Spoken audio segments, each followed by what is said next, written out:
Hello, everybody. What is up?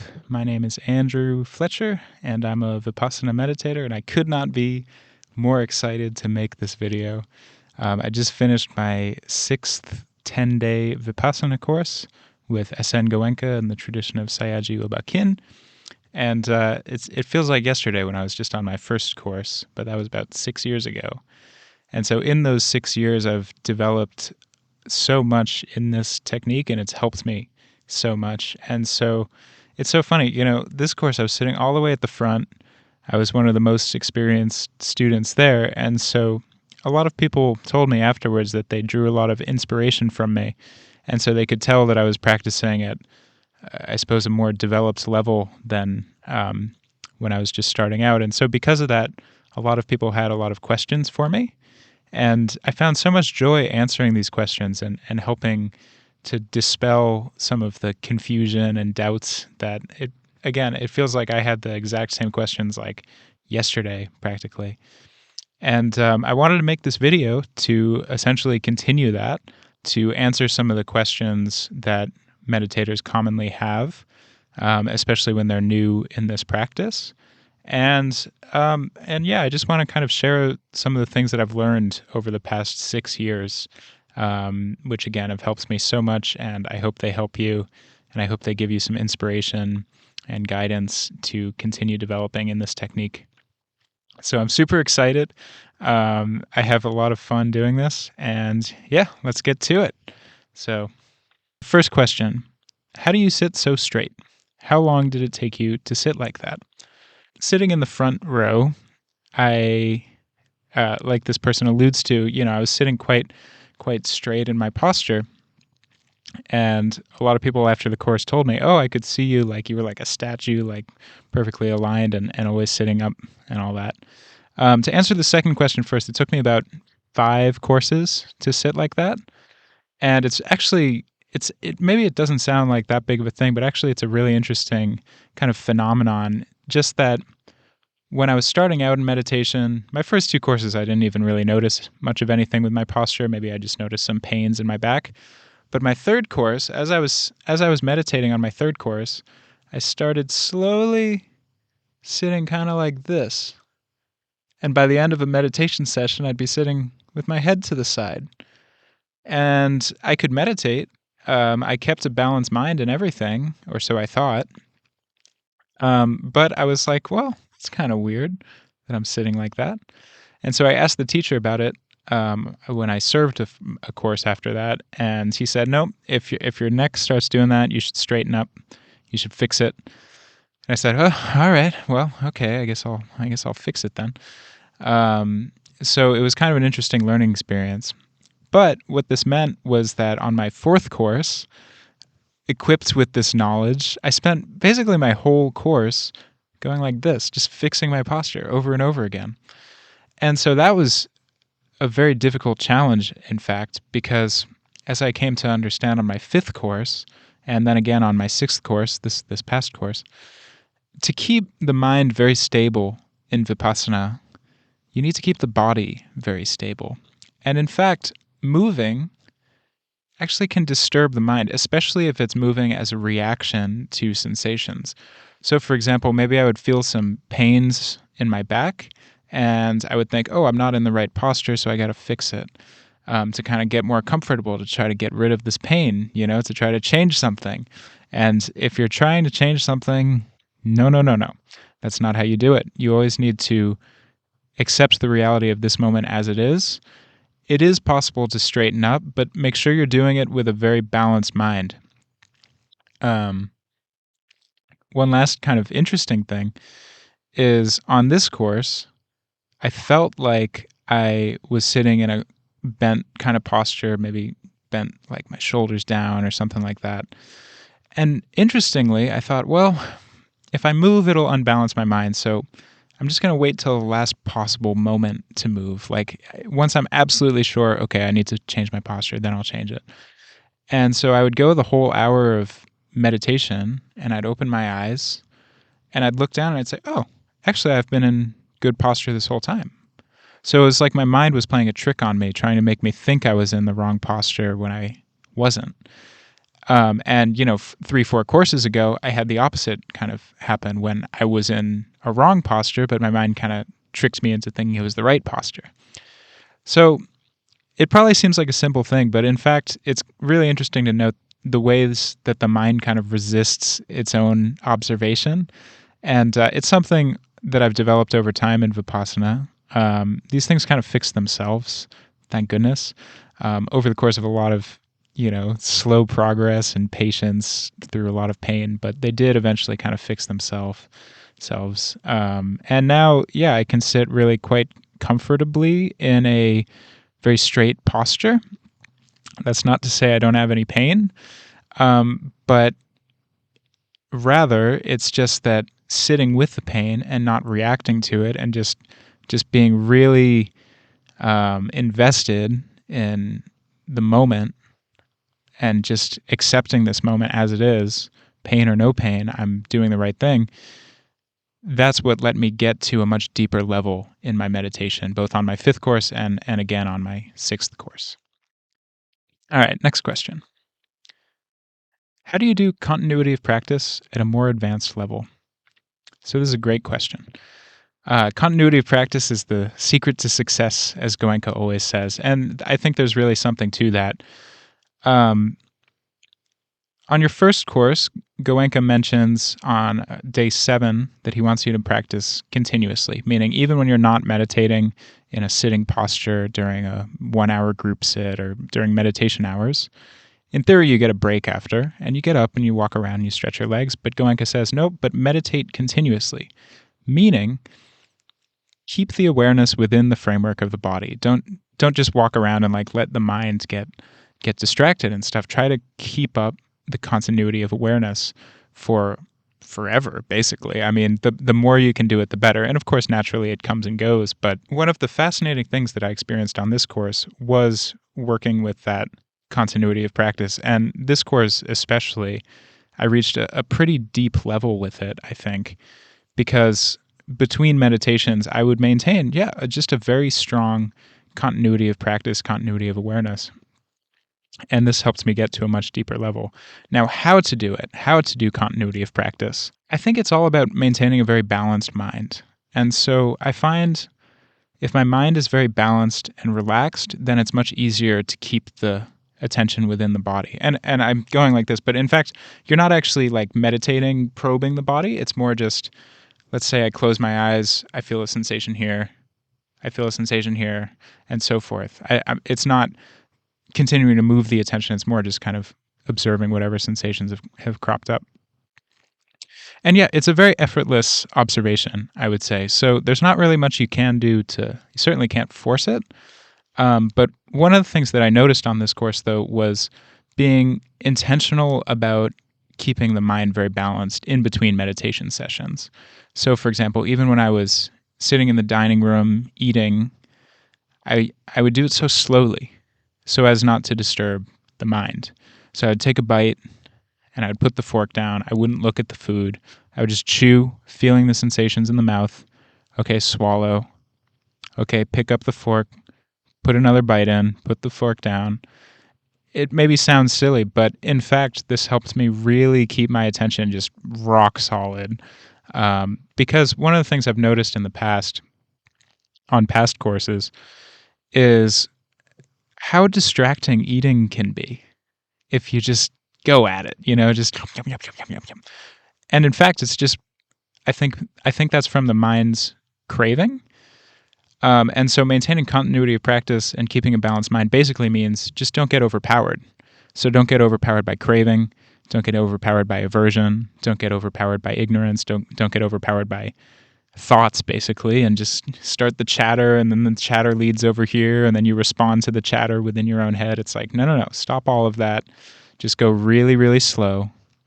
If you notice your mind starts chattering, you say, okay, I notice there's a thought. I'm not going to respond to it. Just going to leave it.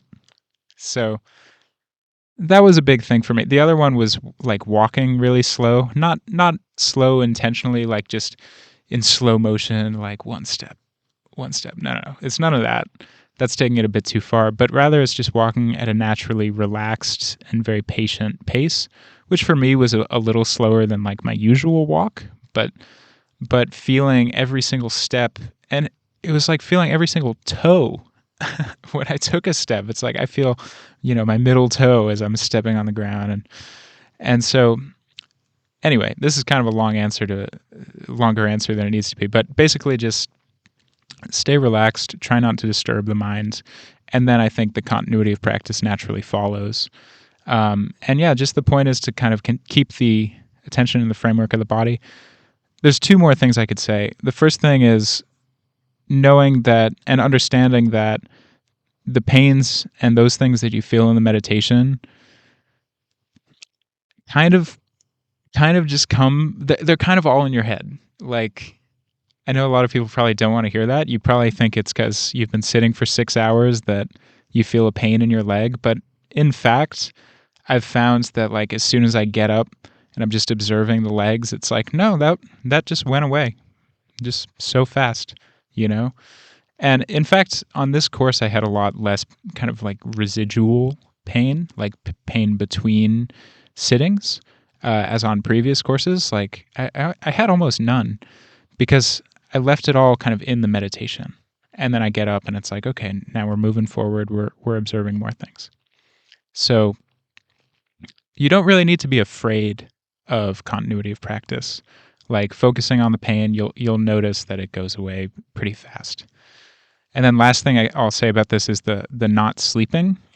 So when you do kind of maintain this effortless awareness within the framework of the body continuously, you might not sleep. And on this course, I didn't sleep for 4 days straight.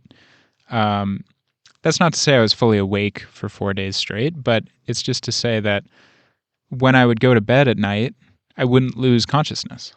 I would remain aware all night, just with a very relaxed, very gentle kind of feeling in the mind. And so it's still very, very good rest for the mind. You don't want to not sleep for 4 days like anxiously, and that would just like be very terrible.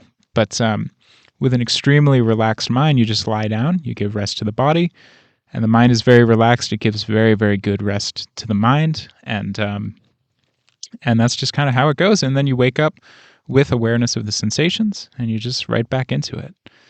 So it always blows my mind to think that a human being cannot sleep for like 4 days. I mean, it's kind of like sleep because I'm so relaxed that I hardly even notice it. It almost feels like I'm asleep, but that always blows my mind. But that's how you get this continuity of practice to a pretty deep level in such a way that, yeah, like even when you're not meditating, you're still meditating. And so by doing that, you gain much awareness into understanding of anicca, understanding of impermanence, because you just know the very constantly changing nature of everything. Next question. I felt this really powerful sensation during meditation.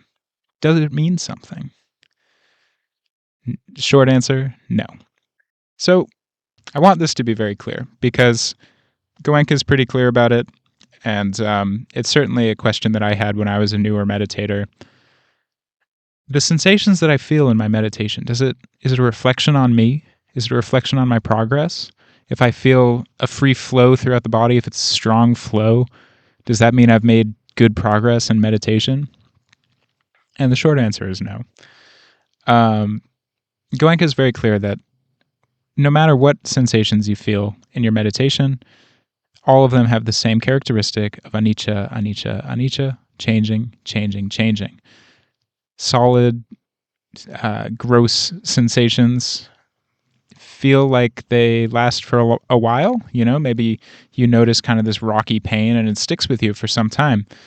But as you go to the subtler levels of the mind and you investigate it a bit more and you keep passing your attention part by part, you notice that this too at a deeper level is rising and passing away. I very commonly feel like a pulsing sensation when I investigate pain a little closer, when I bring the awareness to the pain a little closer.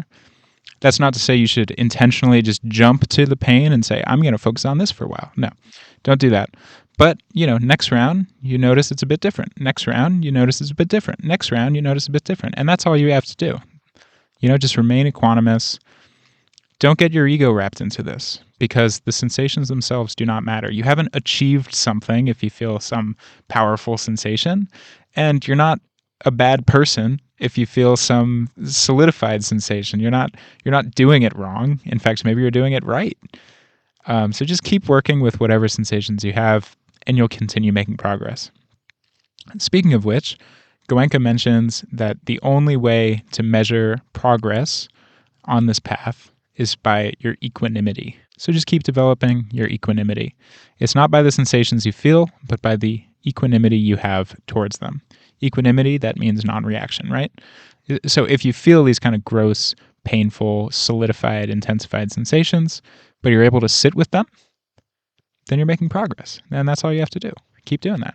And similarly, if you do feel these subtle sensations, very pleasant vibrations passing through the entire body, I mean, cool, but the characteristics are the same. Have no attachment because it's impermanent. You haven't done anything, it's like relax. Just stay really, really relaxed.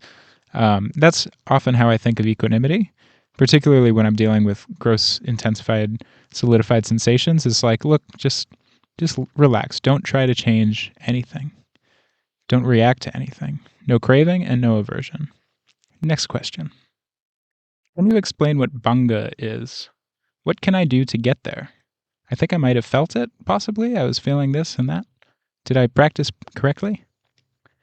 Right, so bangha. Everyone who's taken a 10-day course, I'm sure, is very familiar with this word. It means dissolution, total dissolution. And so what you find, let me just discuss the practice real quick first. So first you're going part by part, piece by piece, part by part, piece by piece. If you find that you get a free flow throughout the entire body, you're getting subtle, gentle vibrations throughout the entire body. This is just on the surface of the body. And there's no blind areas anywhere. Then you start to penetrate and pierce and feel inside the body as well. So the surface has to be entirely clear. If the surface is not entirely clear, do not do this. And granted, I'm not a teacher in this technique. Maybe I shouldn't even be telling you this or not. We'll see. But just to make sure it's very clear, though, how you should be practicing. If you get the free flow everywhere, and only if you get the free flow everywhere, then you start to pierce and feel inside the body. It's possible you'll feel inside the body without trying to. Like maybe you're just doing part by part, piece by piece, and you feel a little inside also. That's totally fine. Just accept whatever reality you're with in this moment. But in any case, yeah, if you feel the free flow everywhere, then start to pierce and penetrate inside the body. And then if you feel no solidity inside the body either, then afterwards you're going to do a free flow both inside and on the surface of the body, the entire body, inside, outside. And then if you feel no solidity and you get the entire body into a free flow, then that is dissolution. And at this point, I mean, you would know if you felt this because it's pretty intense, one might say, to just feel the entire physical structure dissolving and the entire physical structure vibrating with these very, very fast vibrations. And what you're really feeling here is the fact that the entire physical structure and the entire mental structure is constantly changing. It's not just changing every now and again. It's just a million times a second. The entire physical structure and the entire mental structure and the combination of the two is in a constant state of change. And you're not just thinking about that intellectually, you're actually experiencing it. And so that's what dissolution means, because very soon after that, not only are you experiencing that everything is impermanent and constantly changing, very soon to follow after that, if you really experience this at the deepest level, is the noble truth of dukkha, which means any attachment to this constantly changing phenomenon leads to suffering. If you're experiencing that everything is impermanent, I mean, why would you have any attachment to it, right? That's the cause of suffering. And then the other truth that you notice that naturally follows is the truth of anatta, which is insubstantiality or egolessness, because you notice in this constantly changing field of vibrations, there's no I, no me, no mine. There's no ego. There's nothing constant and unchanging. Everything is constantly changing. And that's what bangha is. And how to do it? Well, I gave kind of very brief meditation instructions just now, but there's something that needs to be very, very clear, which I didn't understand for my first 4 or 5 courses. It has to happen naturally. There's absolutely nothing you can do. You cannot force this. Not even don't even try to force it. Don't worry about it too. Just practice properly. The most important thing to do is just continue practicing properly. Whatever sensation you feel, as I was saying before, doesn't matter. Whatever sensation you feel, that's the sensation you should be working with. So if it's a solidified, intensified sensation, just keep knowing anicca, keep investigating, keep understanding this will change. If it's a rapidly changing sensation, a subtle vibration, have no attachment to it, because this will also change. So bangha happens on its own when it's meant to happen. People get to it at different stages and paces. I actually have never experienced the complete and total dissolution. I've experienced some degrees of dissolution. Hopefully that doesn't make you lose any inspiration in this technique. It shouldn't. But you have to understand it happens at different times for different people, and that can be based on your karmas. It can be based on your barami, your the 10 virtues that you've maybe accumulated over past lifetimes. Don't worry about how long it takes to progress along the path. If you just keep working with the sensations and keep developing awareness and equanimity, you're making progress. And don't worry about bangha. It'll happen when it's meant to happen. In fact, some of the teachers, including Sayagyi Ubakin, they mention, there's all these different stages of progress and insight in Vipassana meditation, and bangha is the third one. It's depending which system you're looking at, it's the third or the fourth or the fifth out of maybe 10 or 16. And there's actually a lot of the teachers say, look, we're going to tell you the stages because you asked, but look, it's really dangerous to know all the stages, because you might look forward and say, oh, I want that one. And if you start developing attachment to it, then you're running in the opposite direction. You're developing attachments instead of coming out of them. Long story short, don't worry about it. Just let it happen. Nothing you can do. As to the last part of the question, you think it happened? Well, you would know. You would know for sure if you experienced it. I need to brush up on my notes a little bit, but on the Satipatthana course, Goenka at one point talks about the different stages of enlightenment. Now there's 4 stages of enlightenment, and I believe the first one comes after the experience of bangha, which is stream. The first stage of enlightenment is stream entry, and this stage of enlightenment occurs when a person experiences and knows and they'll know for the rest of their life that the ego is not a real thing. Once you've experienced this, then you can really point to the fact that, oh, the ego is not real, fundamentally. I mentioned I haven't experienced this yet, so I can't really speak to it too much, but don't worry, it's, again. And there can't be any attachment to it. But I will say, but I know tons of people who have had this experience. It actually, Vipassana leads very naturally to this experience and really does push people forward on the path of enlightenment. So I'm absolutely certain that this is a technique that will help you reach the final goal, as the Buddha taught it. So just keep practicing properly and you'll get there when you're meant to get there. Next question. I noticed you barely ate anything on the course. Aren't you hungry? This is a funny question to me, but over the years, I've practiced and kind of experimented with this a bit. To answer the question, yep, I was a bit hungry, but not super hungry. And the reason that I eat so little on courses, I would say there's 2 reasons. The first reason is Vipassana naturally takes out craving and aversion.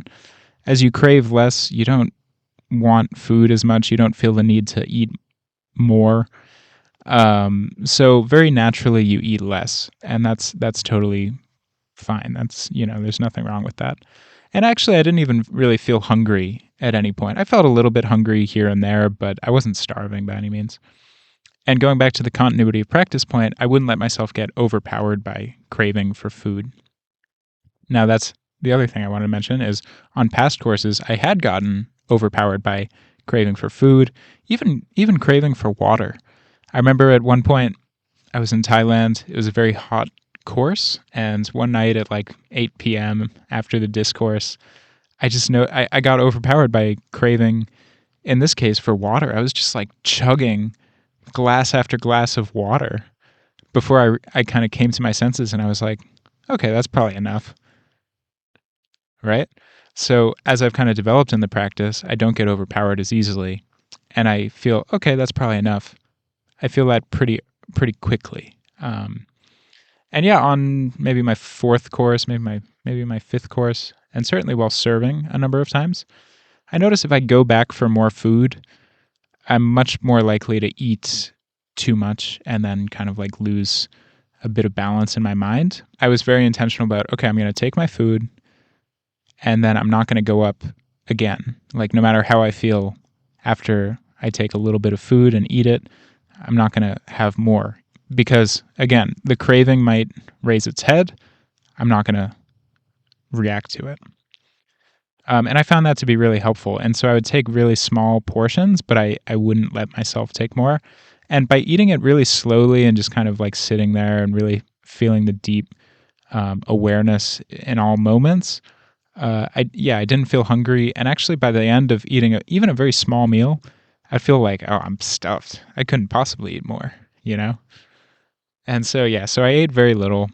Over the course of 10 days, I lost about 4 or 5 kilos, which is about 10 pounds. Kind of a lot for such a short time, but I mean, I think it's just glycogen. I put it back on pretty fast, but, meaning it's just kind of the extra energy that the body's stored. And by the end of the course, my body's not really storing any extra energy for later. It's just kind of using what I give it, but not more. Yeah. And then one last thing. I didn't not eat at all. And you're not allowed to fast on these courses. And actually, I took inspiration from a monk named Webu Sayadaw. And Webu Sayadaw, if you're not familiar with him, he was alive about 100 years ago in Burma. He was a friend of Sayaji U Ba Khin, and he was said to be an arhat, a fully liberated being. So yes, fully liberated beings still do exist in the world today. Webu Sayadaw, as a fully liberated being, everyone wanted to give donations to him.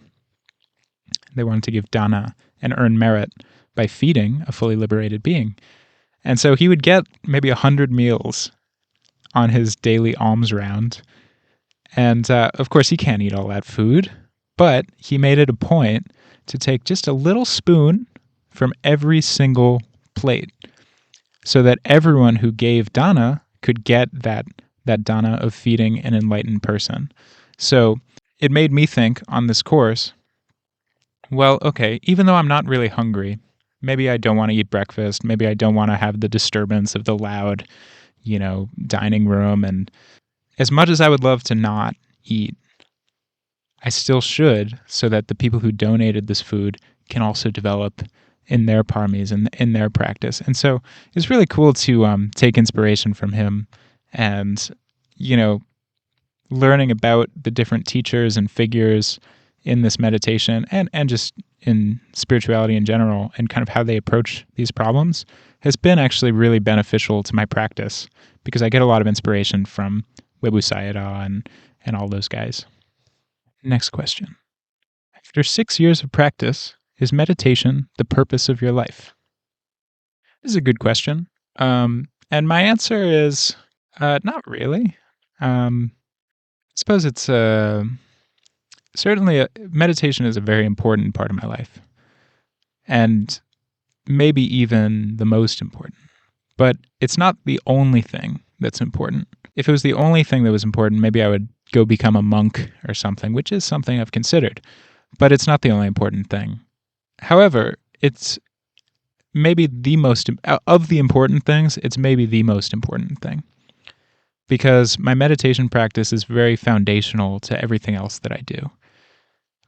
It helps me keep a balanced mind, which in turn affects my relationships. It affects my work. It affects basically everything. I mean, it affects how I feel in every action that I do. I bring that continuity of practice with me as best as I can to my daily life, and it helps me immensely. And so without my meditation practice, I'm certain that I couldn't have the relationship that I do. I wouldn't have the career that I do. Um, and the equanimity with it. Like, I don't always love my job, but I maintain a balanced mind as best as I can. And granted, I'm not perfect, but my balanced mind really helps me. As Goenka says, no one can hurt us more than our untrained mind. And no one can help us more than our trained mind. And so, yeah, if you think about it, I mean, that really is true, at least for me, is just that without my meditation practice, I would be screwed. Like, I would be in a terrible place, I think. And so with that in mind, I'm really grateful for it, and I'm grateful for the teaching and the teachers and the opportunity to practice. Every moment is so precious, and I want to make the most of it. Next question. What's serving like? How does it compare to sitting? So I've served 3 courses, and one of the great benefits of living in Melbourne actually has been being able to go serve part-time at the center. It's pretty close to the city, so a couple times I've just gone to the center to serve a couple days where I've been available. So this is actually the most that I've ever really visited a Vipassana center. I've gone every like 2-3 months, which has been super helpful for my practice, and I highly recommend serving if you ever get a chance. Serving is different, but you work on the same 10 parami, the 10 virtues that will take you to enlightenment, and even before you reach enlightenment, they will help you immensely in your daily life and in your meditation practice. Those parami are things like nekama, renunciation, dana, generosity, upekkha, equanimity, panya, wisdom, virya, effort, khanti, tolerance, satya, truth, sila, morality, adhitthana, strong determination, and metta, compassion. Those are the 10 parami. You work on them when you sit a course, and you also work on them when you serve courses. And they're big jars that you have to fill up, but the more you fill them up, the happier you become, the more they start helping you in your daily life. So sitting is a great opportunity. Serving is also a great opportunity. And I never feel like I wasted my time if I served. Of course, I never feel like I wasted my time if I sat either. But, some people maybe will feel that, well, I only have so much time and like I'd rather sit than serve. If you can only go for like 10 days in a year, sit 10 days a year. But if you have more time than that, serve. Have a go. You'll find it's really, really good. There's so much joy in the practice. There's so much love in the practice. And when I'm sitting on a course these days, I can taste the metta, the love that went into the food, because I've been on the other side. I've been in the kitchen making the stuff, and I know just how much love goes into that practice of like, okay, we're going to support these people. We're not going to expect anything in return. We're just going to help them develop in Dhamma to reach the next level of their practice. So I highly, highly recommend it. If you ever get a chance, serve. Of course, sit if you only have enough time to sit, but otherwise go serve too. Next question. What has changed from your first course to your 6th course? Another great question. So my first course, for a while I thought it was my hardest course, but actually maybe the 6th course was my hardest, this most recent course. My first course, I felt like, my first course was very painful and very difficult, and I felt like I was getting kind of like dragged through the dirt, my head face down in the dirt, just, I don't know how I made it through my first course. I really don't. Actually, some of the teachers say that it's your good qualities of the past that help you. So maybe I'm fortunate for some past lives where I might have developed some qualities. Whatever it is, I don't know. I'm amazed that I made it through, though. And it was like a wall had been broken, because it was just the most difficult thing I had ever done. But at the same time, the reason it was so difficult is because my mind was not balanced. I mean, how could it be balanced? I had never learned to observe. And so over that first course, and then my second course, and my third course, and my fourth course, I slowly, very slowly, I learned to observe, and I learned to balance the mind.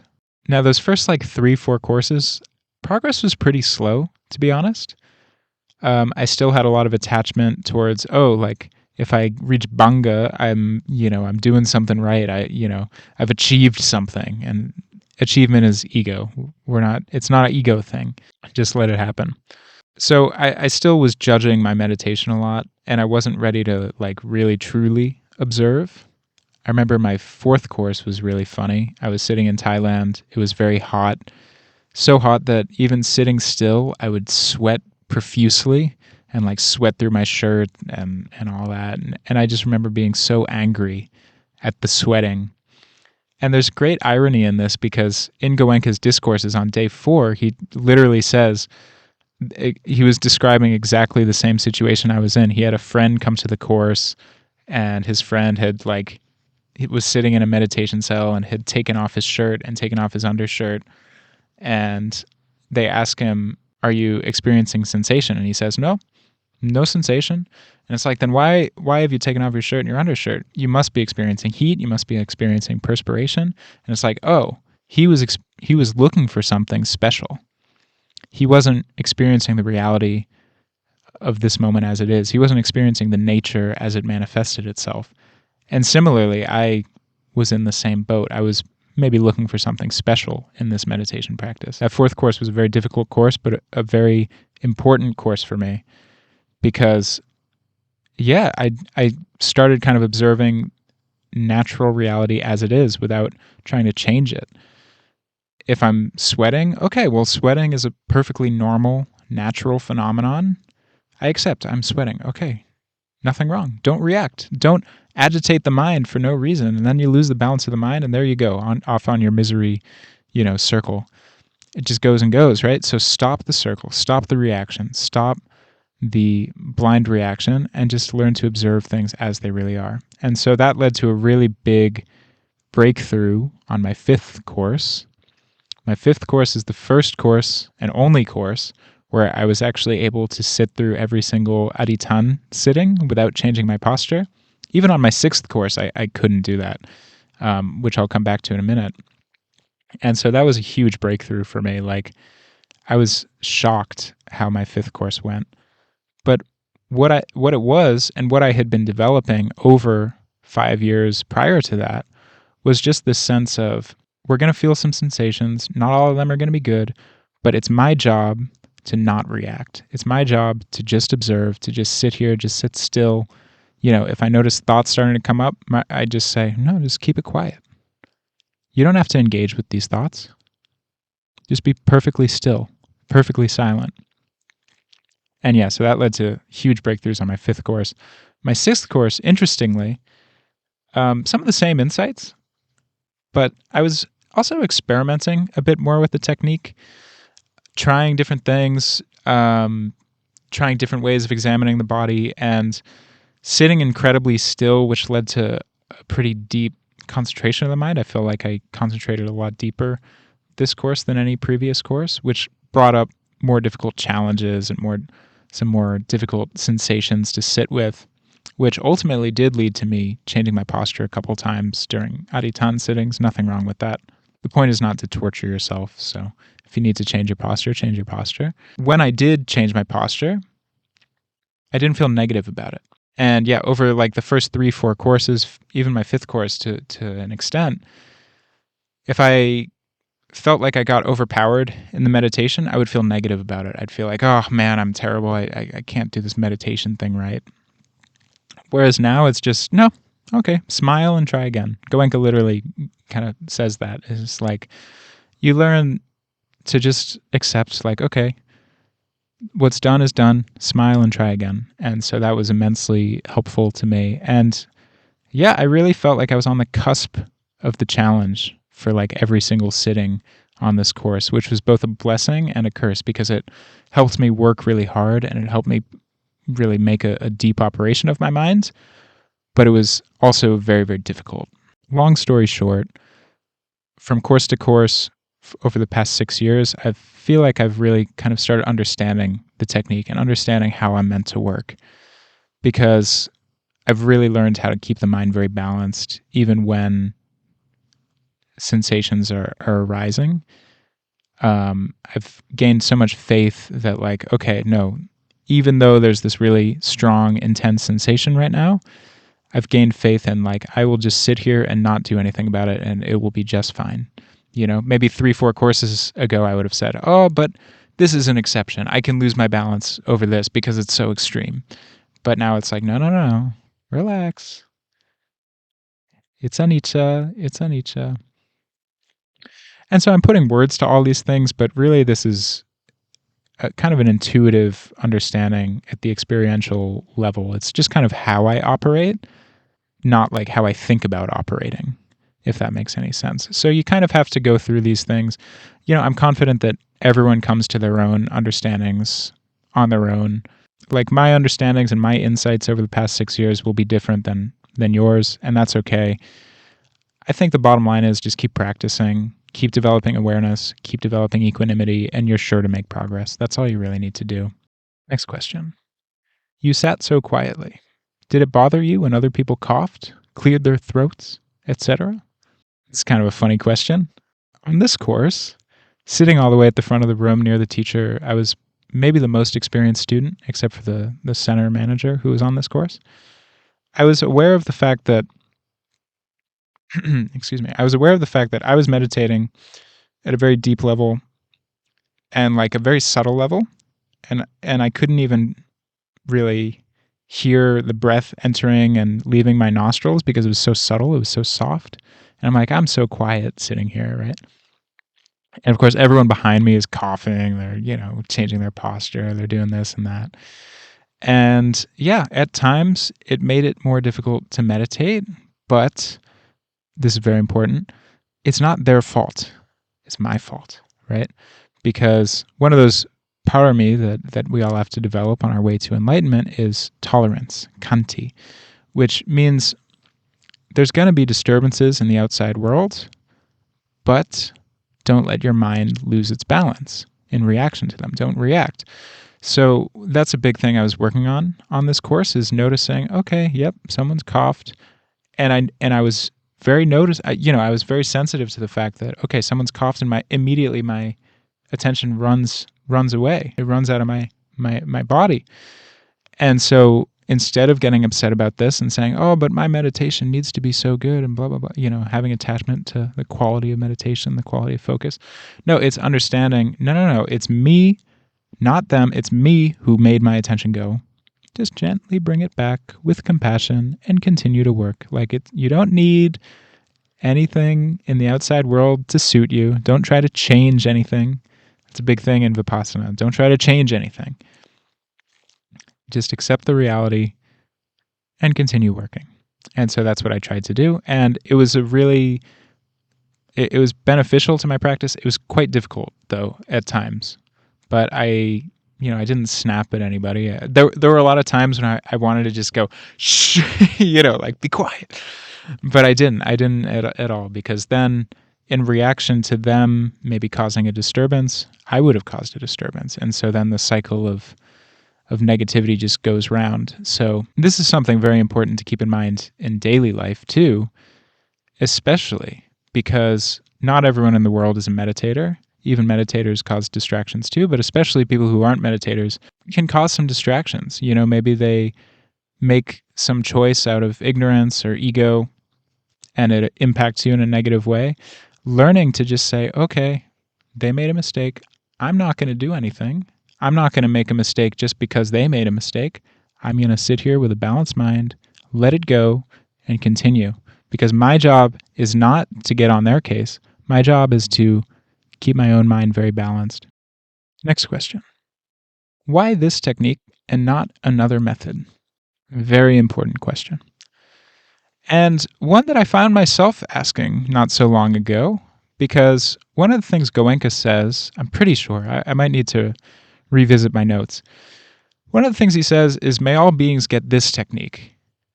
Not a technique. He says this technique. And I thought to myself, well, there's a lot of types of people in the world, and there's a lot of different meditation techniques.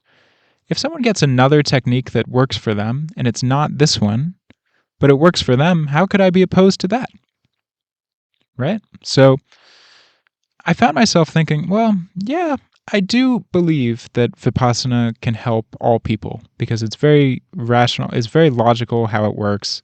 All people suffer from reactions at the deepest level of the mind that create misery. Totally agree. And there needs to be a path to uncover those reactions and observe them with equanimity to come out of those habit patterns. That's the path to liberation. 100% agreed.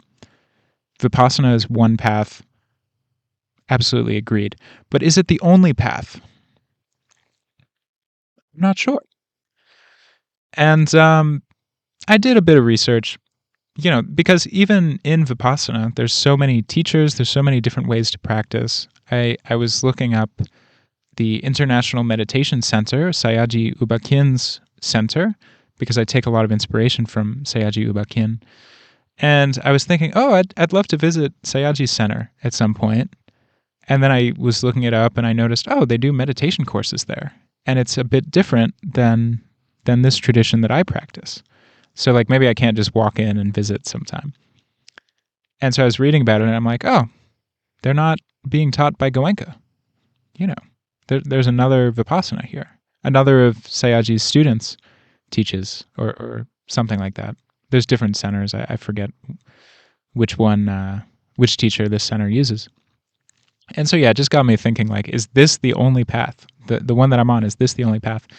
And I think ultimately I came to the realization that it doesn't need to be just this path. It needs to be this understanding. So all the things I mentioned before. Yes, people are suffering because of ignorance at the deepest levels of the mind, ignorance to the unconscious reaction patterns of craving and clinging. And that's what leads to misery. You need a path that uncovers that ignorance, uncovers those cravings and aversions. That will be the path to lead to end suffering. Like, if that's the understanding, then any technique that does that and really works at doing that is an okay technique. Now, that being said, what about all the other techniques? I think there's so many techniques that only work at the surface level, maybe a little more than the surface level, but none work at the deepest level of the mind, except for some form of Vipassana, at least to my knowledge. Of the techniques that I know, none work at the deepest level of the mind, except for this one. So things like mantra, it's like mantra can be good for focusing the mind, but it's a created reality. You're not working with the natural reality of the sensations on the body. You're not looking at the actual reality of the mind manifesting itself and observing that with equanimity. So no, it's not a way to get enlightened. Now maybe it works for some people. I don't know, but I don't have any examples of enlightened people who have become enlightened through mantra alone or those sorts of things. Another one I often hear about and that I sometimes get in arguments, polite arguments, some arguments about with people is like psychedelics, for example, which aren't even really meditation, but some people use them in sort of a meditative capacity. And to be completely honest, I don't know if I ever would have found this meditation had I not used psychedelics before then, but I can't condone it because ultimately psychedelics are the same as like mantra. You're working with something that isn't reality. Not to mention that, but you're also breaking your sila at the same time. You're losing to a large degree. You're losing control of the mind, which could harm another being, which means the foundation of your practice is not pure. But in any case, I think the most important thing, though, is, you're not looking at reality at the deepest level of the mind. You might be looking at kind of an apparition of that reality, but at the day-to-day level, that's not what you're experiencing. And so that's ultimately what we're trying to uncover and work with and develop wisdom towards, and replacing ignorance with wisdom is the actual reality of the sensations at the deepest levels of the mind and body. So that's kind of my thoughts on other techniques. After so many courses, I do feel really confident and invested in this meditation technique specifically, not just from a blind understanding, but rather from the understanding that it's helped me so much and it makes sense how and why it has helped me, and how it continues to help me. And that's why I believe in it. And it's helped so many other people. I was just explaining to my girlfriend, you know, people are really different. There's people all over the world. They try different things. They have different personalities. And it amazes me that on Vipassana courses, I've met people who are very different from me, and yet it's helping them just the same as me. Like, I really am confident this meditation technique can help everyone, for all the reasons I mentioned before. I really believe it's universal. And so that gives me great faith in Dhamma, and yeah, it works for me too, which is great. I'm the first person to benefit from that. It's made me so much happier. So, next question. Are you a vegetarian? Why or why not? This is another funny question. I won't dote on it too long. So, after my second course, I think, or maybe my first course, I tried to eat vegetarian for a few years, and basically since then, I've been on and off vegetarian. And the realization that I've come to for myself, and I can't speak to anyone else, but for myself, is yes, vegetarianism has helped my practice. It's helped me develop compassion. It's helped me develop awareness in more moments and discipline in more moments. But it's very difficult for me to do it without forcing it. Because after a while, especially if it's been a while since my last course, and especially traveling all around the world and wanting to try different things that maybe I can't try anywhere else, it's very difficult for me to maintain a strictly vegetarian diet for extended periods of time. Also with my girlfriend, she eats fish, and maybe we go out to a seafood restaurant and it's like, okay, like maybe I'll eat some seafood. I kind of settled into a middle path on this. I don't think there's anything morally wrong with eating meat. I think it's just about finding what works for you. For me personally, I could be a vegetarian, but I would have to force it. And I think forcing it is not the right way to do it, because if I'm doing this from a base of negativity or a base of meat is evil and I must be pure, fighting some, war in my head, it just creates more imbalance. So what I try to do is I try not to eat a lot of meat, but I try not to worry so much about if I'm eating it or not, because it's okay to eat meat every now and again. Now, I do make a very conscious effort not to eat meat every single meal, because it's very easy to do that unconsciously in today's society, because meat is in everything. And it's very easy to just if I don't care, then I eat meat all the time. I try not to do that, but eating it here and there is fine. I think it's most important. Don't force anything, and then try your best. Next question. Does this ever get easier? Very funny question, but a good question. No, certainly a question that I had when I was on my first or second course. On my second course, I noticed there's a guy in the front row, kind of like me on this course, actually. There's a guy who was always in the meditation hall. It seemed like he would be the last guy out after a meditation. He would be the first guy in before a meditation. You couldn't stop this guy from meditating. And it made me realize he has no resistance to the meditation. And so that's how he practices so deeply. And it kind of got me thinking well, maybe I don't need resistance to the meditation. Maybe I don't need to fear the meditation. So in some ways it gets easier.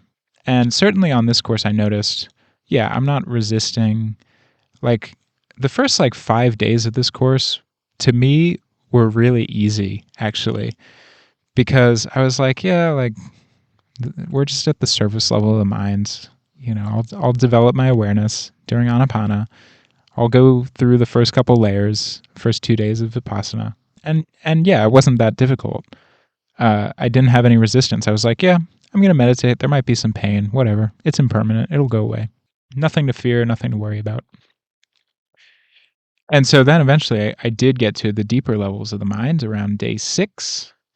And that's when it started getting really freaking difficult out of nowhere. It was oh, whoa, all of a sudden this is super hard. The sensations are so intense. And it does get easier in the sense that you lose the resistance to the meditation. I even found myself smiling, all these new guys are kind of looking grim with anxious looks on their faces. It's like they know the meditation's going to be painful, and they're like waiting to go into the meditation hall at the last minute before the group sit starts. And me, I just walk in kind of with a smile on my face. Oh, this is impermanent, whatever.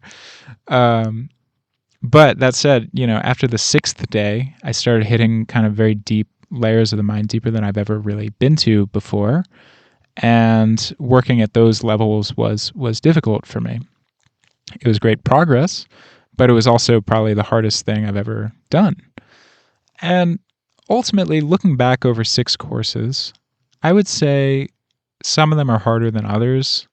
They're all pretty difficult. Like, I wouldn't say any of them were easy, but you will have some that are easier than others. I would say my 5th course was relatively easy because there were just so many breakthroughs that I was kind of just riding this wave of like, oh, this is right. This feels right. Even if there was pain, this feels right. This is how it's supposed to be. And then there were other courses like my Satipatthana course. I don't think I sat a single adhitthana group sitting. Like every single time I changed my posture, I was like, this is too hard. Like I just can't do it. So you have a bit of both. Either way, what you do is the same. The way that you meditate is the same. Keep the awareness within the framework of the body and work with whatever sensations you're feeling with awareness and equanimity. It doesn't matter if they're gross, solidified, intensified, painful sensations. It doesn't matter if they're subtle, rapidly changing, feeble, blissful, pleasurable sensations. The characteristic remains the same. Anicca, anicca, anicca. It's changing, it's changing, it's changing. No attachment, no craving, no aversion. Just accept the reality of each moment as it is. Like if you can really, really internalize that, not just at the intellectual level, but at the experiential level, if this becomes your intuitive, experiential understanding of the world, it will help you so much. And that's what makes the meditation easier, is just this knowledge of, yes, everything is changing. I'm going to get through. Which, beyond the meditation, is a beautiful life lesson. Just learning to accept things as they are and to not get agitated over the comings and goings and the vicissitudes of life. To never get agitated is, as the Buddha said, that's the highest welfare. Like there's nothing better than that, because you maintain a pure, balanced mind in every moment, in every instance. And for me personally, it's helped so much, and I'm very grateful for that. If it's difficult, you're doing something right. So just keep working. Next question. Is it better to have more pain during adhitthana sittings? Should I try a more painful posture, like lotus position? I went and served a couple days, and I met a girl.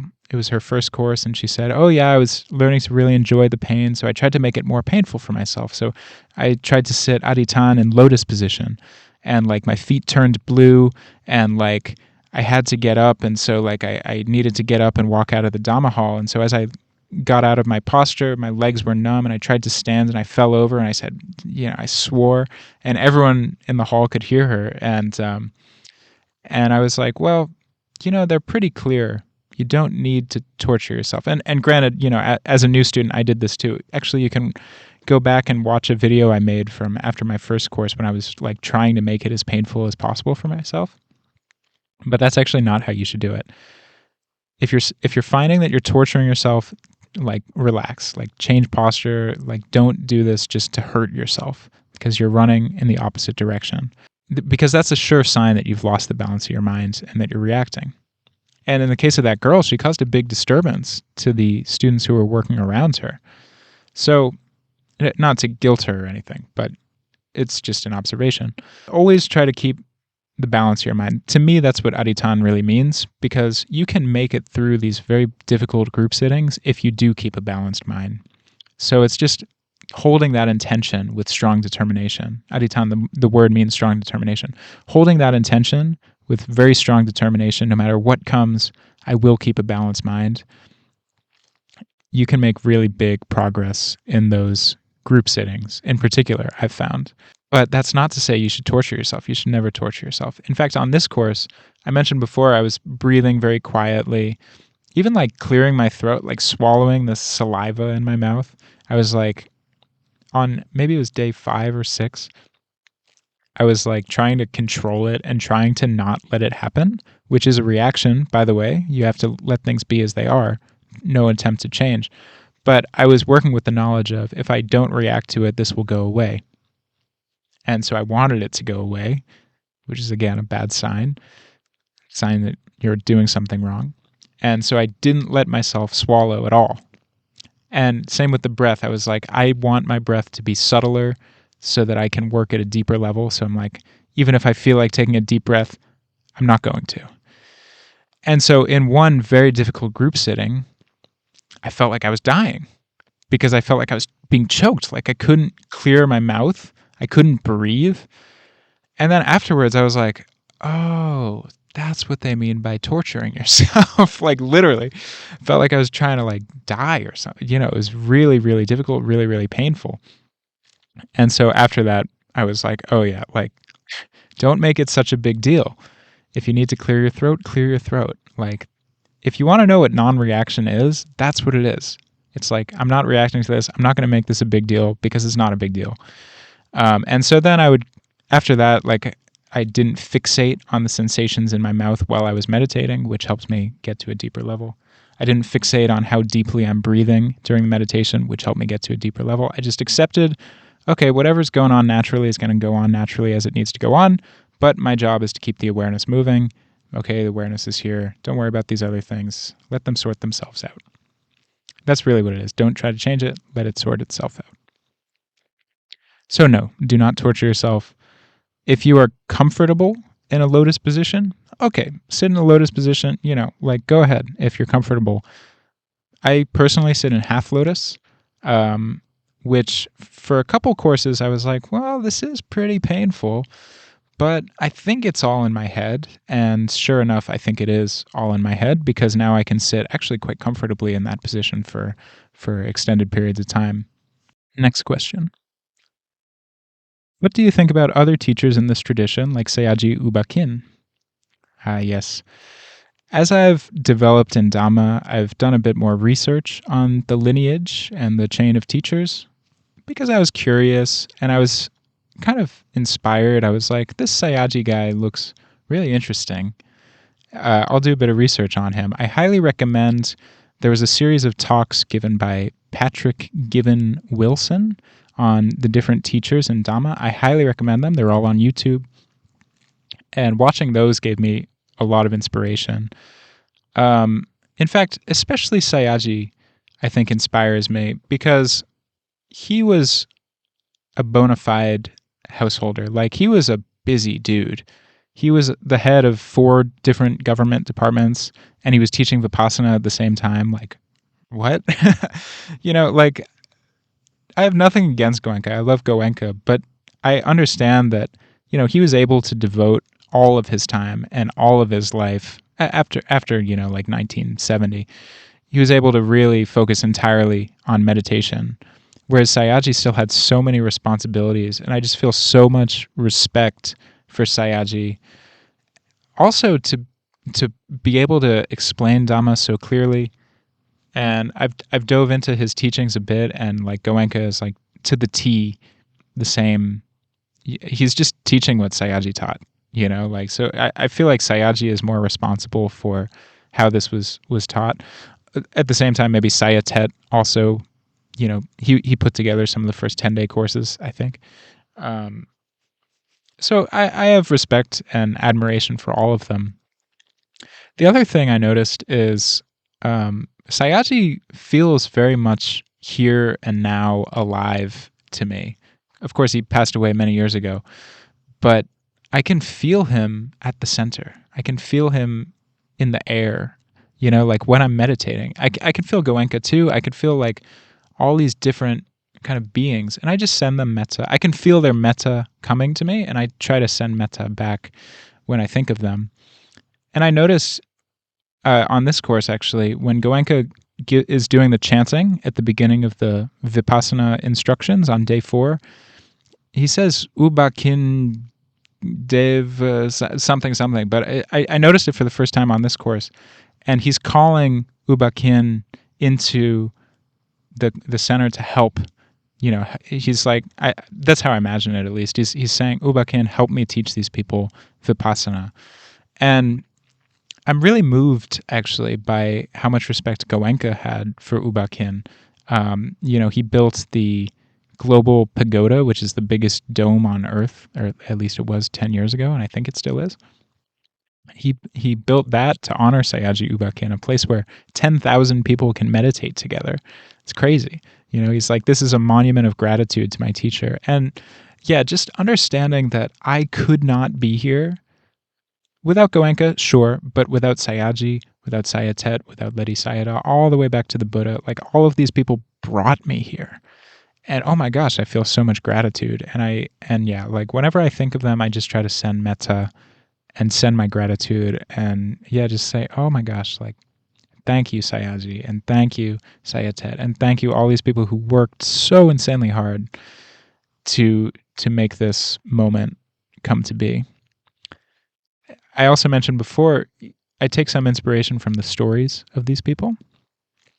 I mentioned the story with Webu Sayadaw, the enlightened monk who would eat just a tiny bit, and it made me realize, oh, for me to help, like, part of my dana also needs to be helping other people get their dana. So I will eat even when I don't even really want to, so that they can get their dana. Taking inspiration from the actions of these very virtuous, very enlightened people. And the best example of this is, of course, the Buddha.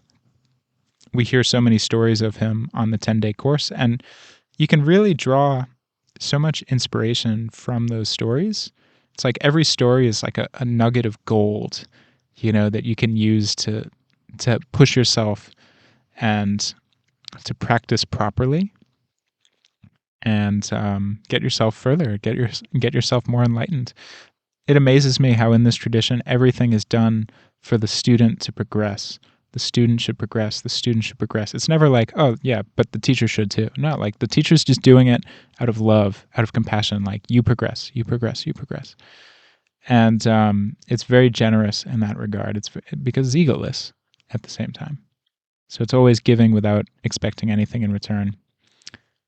And yeah, so I really feel the presence of some of the teachers, and I really appreciate that presence.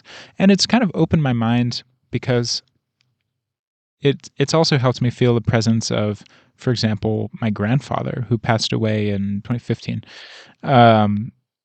Because yeah, like it made me realize, he's out there somewhere too, and I can send him metta, and I can send my parents metta. Of course, they're still alive, but I can send everyone metta, and it'll reach them. Like it's given me faith in sending metta to these faraway places. It's like, oh, somewhere, someone is receiving this. So I try to send as much as possible, whenever I can. Whenever I think of someone, I try to send them metta. Next question. How do I know if I'm really making progress? Well, this is an important question. I've kind of touched on it a couple times, so I won't say too much. But as Goenka says, two qualities need to develop: awareness and equanimity. Other ways that you can know is you'll certainly feel gratitude towards the teacher, towards the teaching, and you'll certainly feel a desire to serve others. And if these qualities don't start to come even a little bit, then maybe you're not making practice. Maybe you're not making progress. Maybe you're not practicing correctly. So always try to practice correctly. Always try to work as the technique wants you to work. It's amazing. Like over 4, 5, 6 courses, I feel like I literally just have to do what they say. Like literally. The words that Goenka gives in the teaching, it's like, oh, if I just really try to understand exactly what he's saying, and I just do that, then actually that's right. Like when I was on my first or second course, maybe I didn't understand it as well. And so developing in this practice and making progress in this practice has really just been understanding at a deeper level, a more intuitive, more experiential level. What am I really supposed to do? Like, okay, I face this situation. Oh, just do this. okay, I face this situation. Oh, I'll just do this. Like I feel more confidence facing those challenges, and I don't lose the balance of my mind nearly as much. That's another thing that you'll probably start to feel. Although that's something that I feel like you feel more in retrospect, because it's like once your mind is more balanced, then you notice, oh, before my mind was unbalanced. It doesn't happen the other way around. When your mind is unbalanced, you don't generally notice it. And then coming off a course in daily life, you'll notice this technique helping you, certainly. Practice as you're meant to practice. I do highly, highly recommend at least one 10-day course per year. I met a lot of guys on this past course who were like, yeah, I did my first course like 3-4 years ago, and then I just stopped. And I don't know, something just brought me back. And I'm like, good. I mean, really good. And next time, don't wait 4 years. Like nothing against them, of course, but just be really, really intentional about that, because yeah, if you wait more than a year, you do risk kind of losing something. So keep practicing, keep working hard, and you will surely make practice. If your intentions are in the right place, if you're practicing properly, and I understand that practicing properly, I mean, when I was new, I have no idea if I was practicing perfectly or not. I wasn't practicing perfectly because, of course, I'd be moving my attention around and there'd be some pain over here, and I'd fixate on the pain and, lose the. But I was trying to do it properly. And that's what really matters. So yeah, naturally, you're not going to be perfect at this, but just try your best, continue trying your best. And yeah, try your best to kind of follow what they're asking you to follow, and you will surely make progress. And if you don't make progress, well, I can't address every single individual's situation, but if you find you're not making progress, then contact your assistant teacher, talk to them, see if they can help you out. All right, and very last question: how was your course? Oh, of course. Well, maybe this should have been the first question. No, I think I've touched on pretty much everything. It was difficult. It was maybe the hardest one that I've ever done, but it was so beneficial. And I feel like I've really gotten serious about this meditation practice. Not that I wasn't serious before, but I've just gotten more and more serious about it. I feel more and more invested in it, and I'm more and more certain that it's the path for me, which is a good feeling. And I've been aware of the fact that I've been making progress for 6 years, very slowly, but patiently, as patient as I can be, really. So to a large degree, it's like, all right, just try your best and wait 10 years. If you really want to make practice, that's kind of how you do it. Just try your best and wait. Because it's slow. At least for me, it was really slow, but it's undeniable that there has been a huge change in my life. I'm practicing so much better, but also I'm so much happier, right? And it's really changed everything about everything. It's changed my relationship, it's changed my work. I don't think my life would have been possible without this meditation technique. And I look back 6 years ago, I mean, it feels like yesterday that I took my first course. And I was such a miserable person. And I can remember vaguely, in the back of my head, I can remember, man, I was such a miserable person. I was so reactive and so lost. And I feel a lot of compassion for myself back then. There's some things I miss because now I'm kind of disciplined, right? And it's not that I can't have fun anymore, but it's not as indulgent, perhaps. And I miss kind of that ignorance in a way, but not enough to repeat it, because I've seen what I've seen, I've experienced what I've experienced, and now I'm just really, really content with the way that things are and the way that I am. And I've, hopefully this doesn't sound like an ego kind of thing, but I've kind of taken some inspiration from myself, more in the sense I've taken inspiration from my progress. Understanding how far I've come inspires me to keep going, It's fascinating. Again, it feels like just yesterday I was sitting all the way in the back of the meditation hall on that first course and just kind of staring at the backs of the people in front of me. And And now I'm sitting at the front and everyone's looking at me.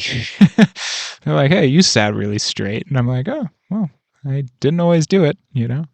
It's kind of funny. Like a couple courses ago, if they put me all the way in the front, I would have probably developed some sort of ego with it. I would have been like, oh yeah, because I'm the best meditator. It's like, no. Like this course, I was like, no, this is just where I sit. You know, I just sit here. There's no meaning attached to it. There's no like quality attached to it. It's just, this is where I sit.